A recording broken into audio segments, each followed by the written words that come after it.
Well,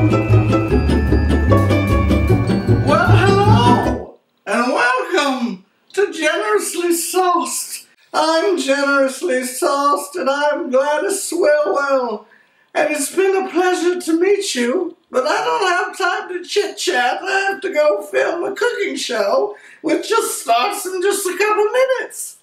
What? Oh, well, hello, and so it begins. Well, the holidays are upon us, and who doesn't love the holidays? Who? Who, goddammit? Who? I want names. Now, there are so many jolly day holiday recipes that have been passed down through the generations. Well, one of the all-time favorite holiday favorites is what? You guessed it! What is it? Ah! It's mulled wine! Correct! You got it! Cigar to you! And if memory serves, mulled wine originated when a shelf full of oranges and spices fell off a wall into a laundry cauldron, and they just poured a bunch of wine on it and said to hell with it! Merry Christmas! Now, the most important part of any recipe is ingredients, and mulled wine is no exception. Now, the first ingredient is wine, and many a chef might be tempted to stop right there. I know I have. But no! Today, we're going whole hog, and we're going to do it up right for your holiday punch bowl. The selection of wine is of the utmost importance because you're going to be dressing up the old gal for the big cotillion. And if you start with a mule, you end with a mule. At least that's what my mother always said every time I went to a cotillion. Oh, this one fits the bill, but we're going to have to taste it to make sure.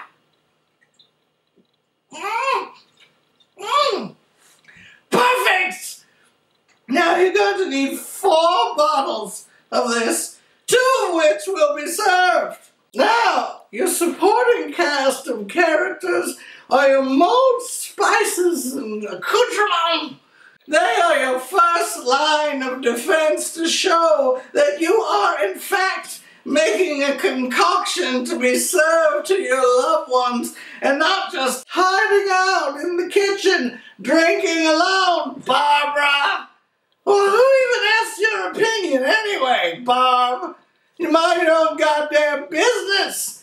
To keep your nose in your own garden, Barbara.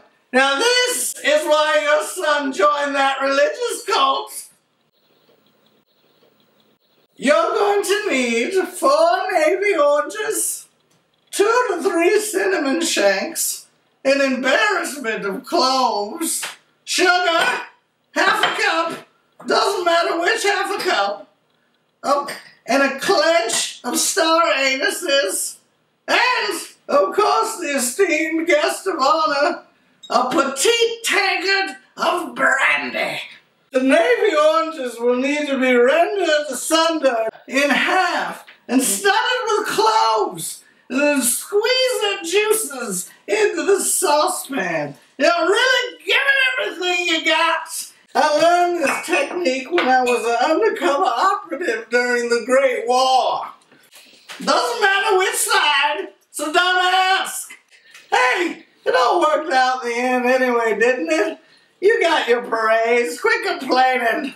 And now we're going to toss the spent orange carcasses into the saucepan with some sugar and spices. To this whole mess, you're going to want to add a cup of wine. And if you can't find one of your measuring cups, you just use Mother Nature's ladle like the old-timey chefs of old did.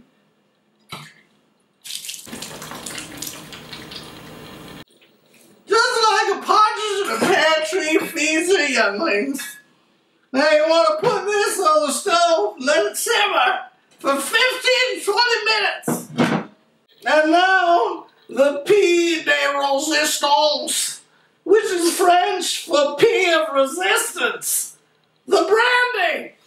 Our good friend Brandy's here is going to infiltrate the mixture and make sure all the spices are mingling together in a relaxed state. But first, we got to whittle down this bottle to a half a cup. Better get to work.